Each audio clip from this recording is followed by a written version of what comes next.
Siska dikenal sebagai gadis yang cantik dan aktif dalam segala hal. Ia adalah seorang gadis berusia 15 tahun asal Jawa Tengah, dan dia juga seorang pendaki gunung yang berani. Di usia mudanya, dia sudah menaklukkan banyak puncak gunung di Indonesia. Bagi Siska, mendaki adalah kebebasan, suatu pelarian dari hiruk-pikuk kehidupan kota yang penuh tekanan. Ia gemar merasakan angin sejuk di puncak gunung, mendengarkan gemericik air sungai, dan menikmati keheningan alam. Suatu hari, Siska dan teman-temannya memutuskan untuk mendaki ke Gunung Merapi, sebuah gunung yang terkenal akan pemandangannya yang memukau, namun sering diselimuti kabut tebal yang misterius.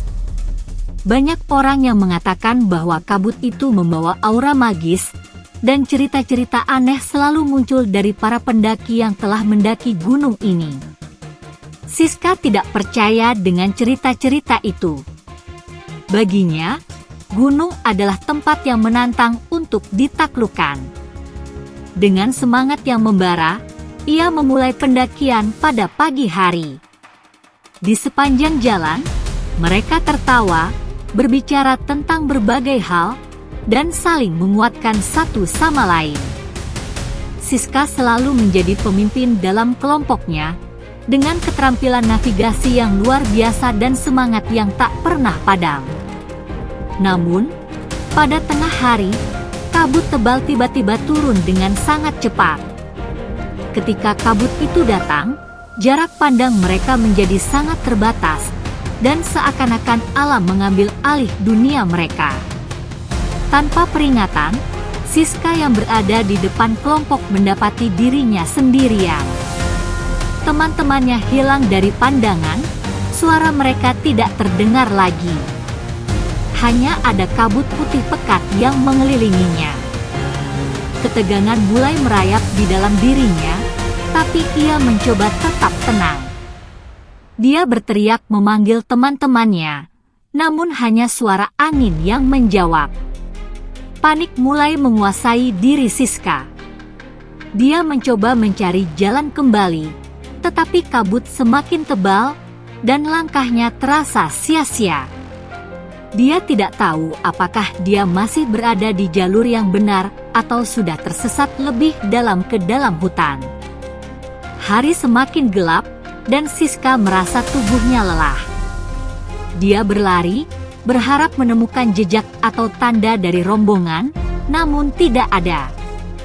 Dalam keadaan putus asa, Siska memutuskan untuk berhenti sejenak dan beristirahat. Ketika duduk di atas batu besar, tiba-tiba dia mendengar suara langkah kaki yang pelan di belakangnya. Siska terkejut dan segera menoleh. Di balik kabut, terlihat seorang pria tua berjalan pelan dengan tongkat. Pria itu memakai pakaian sederhana dan membawa ransel yang tampaknya sudah usang. Meskipun wajahnya tampak ramah, ada sesuatu yang aneh dari pandangannya. Sepertinya pria itu tidak terpengaruh dengan kabut tebal yang mengelilingi mereka. "Masuklah hutan ini, tak aman untuk gadis sepertimu," kata pria itu dengan suara berat dan bijaksana. Siska merasa takut, tetapi keputusasaannya lebih besar. "Aku tersesat, tolong bantu aku," serunya, berharap pria itu bisa memberikan bantuan. Pria tua itu tersenyum lemah dan berkata, "Aku Sugiono, kau tak perlu takut, ikutlah bersamaku, kita bisa bertahan hidup di sini." Tanpa pilihan lain, Siska mengikuti kakek Sugiono yang berjalan perlahan menuju dalam hutan. Di sepanjang jalan, kakek Sugiono memberi Siska ubi bakar yang dia bawa, serta segelas air jernih dari kantong kulitnya. Meski Siska merasa cemas, kata-kata kakek Sugiono yang bijak memberinya sedikit ketenangan. Dia belajar untuk percaya pada orang tua ini yang tampaknya sudah begitu lama hidup di hutan. Hari-hari berlalu, dan Siska mulai beradaptasi dengan kehidupan di hutan bersama kakek Sugiono.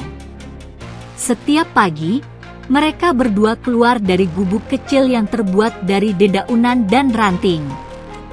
Mereka berburu buah-buahan liar, mencari umbi-umbian, dan memanen tanaman obat yang bisa membantu mereka bertahan hidup.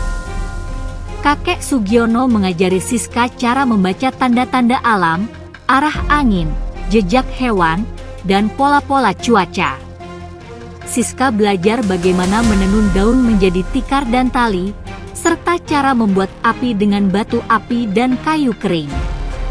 Namun, meskipun kehidupan di hutan ini memberinya keterampilan bertahan hidup yang baru, Siska mulai merasakan kesepian yang mendalam. Setiap malam, dia merenung, mengingat keluarganya yang pasti panik mencari dirinya. Keinginan untuk kembali pulang sangat besar, tetapi dia tidak tahu bagaimana caranya. Kakek Sugiono, meskipun tampak bijak dan sabar, memiliki kehadiran yang misterius. Setiap kali Siska bertanya lebih dalam tentang dirinya, kakek Sugiono selalu mengalihkan topik pembicaraan dengan cara yang lembut. Dia tampak tidak mau membicarakan masa lalunya atau bagaimana dia bisa hidup di hutan selama ini. Siska merasa ada ketegangan yang tidak terucapkan. Namun, kakek Sugiono selalu melindunginya, dan meskipun dia tidak mengungkapkan segalanya, Siska merasa aman bersamanya. Tapi hati kecilnya tahu bahwa ada rahasia yang belum terungkap. Setelah beberapa bulan, Siska mulai merasakan perubahan dalam dirinya. Tubuhnya mulai lelah, dan perutnya terasa aneh. Pada suatu malam yang gelap, Siska merasakan nyeri hebat di perutnya, dan dalam ketakutan yang melanda, ia segera memanggil kakek Sugiono. Kakek Sugiono datang dengan cepat, dan setelah memeriksa Siska, ia menyadari bahwa Siska sedang hamil. Siska merasa panik dan bingung. Bagaimana bisa? Dia tidak pernah tahu atau menyadari hal tersebut, karena selama di hutan, kakek Sugiono selalu menjaga dan merawatnya dengan penuh perhatian, seolah-olah dia adalah seorang ibu yang penuh kasih. Kakek Sugiono dengan tenang menjelaskan bahwa kehidupan di hutan bisa sangat keras dan terkadang tubuh bisa bereaksi dengan cara yang tidak terduga. Namun, ia juga berkata dengan lembut, "Kau tidak sendiri, Siska. Kita akan menghadapinya bersama." Entah apa yang merasuki pikiran Siska, namun Siska menikmati kehamilan itu. Sampai beberapa bulan dan perutnya mulai besar, dan kakek Sugiono semakin perhatian pada Siska. Siska mulai merasakan tanda-tanda persalinan. Rasa takut dan kebingungan bercampur aduk di hatinya. Namun, kakek Sugiono tetap tenang dan menunjukkan cara-cara alam untuk membantu proses persalinan. Dengan bantuan alam, Siska akhirnya melahirkan seorang bayi laki-laki di hutan, tanpa bantuan medis sama sekali. Bayi itu menangis keras, dan Siska merasa kebingungannya berubah menjadi cinta yang mendalam. Setahun telah berlalu sejak Siska tersesat. Keluarganya tidak pernah berhenti mencari, dan akhirnya, dengan bantuan seorang pemandu lokal, mereka berhasil menemukan jejak Siska. Setelah berhari-hari mencari, mereka akhirnya menemukan gubuk tempat Siska tinggal. Kedatangan keluarganya membawa kebahagiaan dan kegembiraan, namun Siska merasa terbelah antara dua dunia. Kakek Sugiono, meskipun tidak pernah mengatakan langsung, tampak sangat sedih saat melihat Siska akan meninggalkan hutan. Ia tahu bahwa hubungan mereka telah menjadi sesuatu yang lebih dari sekedar guru dan murid, sesuatu yang tak terucapkan. Siska harus memilih.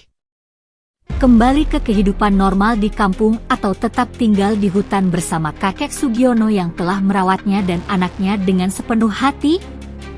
Pilihan ini adalah pilihan yang paling sulit dalam hidupnya.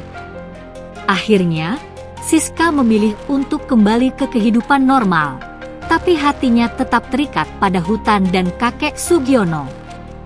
Setiap kali ia melihat anaknya yang tumbuh sehat, ia mengingat hutan dan segala yang telah dia pelajari di sana. Kakek Sugiono, dengan senyum bijak, melepaskannya pergi dengan hati yang lapang. Namun, dalam diamnya, Siska tahu bahwa kehidupan yang sebenarnya baru saja dimulai. Di balik kebahagiaan kembali ke dunia lama, ia tidak akan pernah melupakan pelajaran dan ikatan yang tercipta di hutan, sebuah perjalanan hidup yang akan terus memengaruhi dirinya selamanya. Kehidupan Siska kembali normal, atau setidaknya itulah yang ia coba yakini. Ia tinggal bersama keluarganya yang sangat merindukannya, namun ada sesuatu yang kosong dalam dirinya. Setiap kali ia melihat anaknya, pikirannya melayang kembali ke hutan yang pernah menjadi rumahnya. Meskipun kenyataan baru ini penuh dengan kebahagiaan, ada rasa kesepian yang tidak bisa diungkapkan dengan kata-kata. Siska merasa seolah-olah dirinya bukanlah bagian dari dunia ini lagi, dan segala sesuatu yang telah ia alami selama setahun di hutan terasa begitu jauh. Anaknya tumbuh dengan sehat, ceria, dan selalu membuatnya tersenyum. Namun, Siska tidak bisa mengabaikan kenyataan bahwa anaknya adalah simbol dari kehidupan yang sempat ia jalani di tempat yang begitu asing namun penuh arti, di hutan bersama kakek Sugiono. Setiap malam, saat anaknya terlelap dalam tidur yang nyenyak, Siska kembali teringat akan tatapan bijak kakek Sugiono, senyumnya yang penuh misteri, dan kata-kata terakhirnya yang selalu bergaung di benaknya, "Jangan lupakan asal-usulmu." Siska tahu bahwa ada banyak hal yang harus ia hadapi dalam kehidupan barunya. Dunia di luar hutan bukanlah tempat yang mudah untuk dijalani, terutama setelah ia merasakan kedamaian yang sederhana di dalam hutan yang liar dan tak terjamah. Orang-orang di sekitar Siska tidak tahu apa yang sesungguhnya telah ia alami. Mereka hanya tahu bahwa gadis itu telah hilang selama setahun dan kini kembali dengan bayi di tangannya. Namun, tak satu pun dari mereka yang bisa mengerti kedalaman perubahan yang terjadi dalam diri Siska. Betapa dalam hatinya ada sebuah dunia yang hanya bisa dimengerti oleh dirinya dan kakek Sugiono. Hidup kembali di kampung halaman membuatnya merasa terasing. Di suatu titik, Siska merindukan ketenangan hutan yang sunyi, tempat di mana ia belajar untuk mandiri dan bertahan hidup dengan cara yang paling alami. Di sana, ia tidak pernah merasa tertekan oleh pandangan orang lain atau aturan-aturan dunia luar. Kakek Sugiono telah mengajarinya untuk hidup dengan tenang, penuh rasa syukur, dan menikmati setiap detik yang diberikan oleh alam. Semua itu sekarang terasa hilang. Kehidupan di kampung, dengan segala hiruk-pikuk dan tuntutannya, menjadi begitu jauh dari ketenangan yang pernah ia rasakan. Suatu hari, saat sedang berjalan sendirian di kebun, Siska tiba-tiba merasa seperti ada yang mengawasinya. Ia berhenti sejenak dan menoleh ke belakang, berharap itu hanya perasaan. Tetapi, di kejauhan, ia melihat seseorang yang tampaknya sudah dikenal. Kakek Sugiono. Matanya tajam dan tenang, penuh dengan pemahaman. Siska terkejut dan seketika itu juga, sebuah gelombang emosi menghampirinya.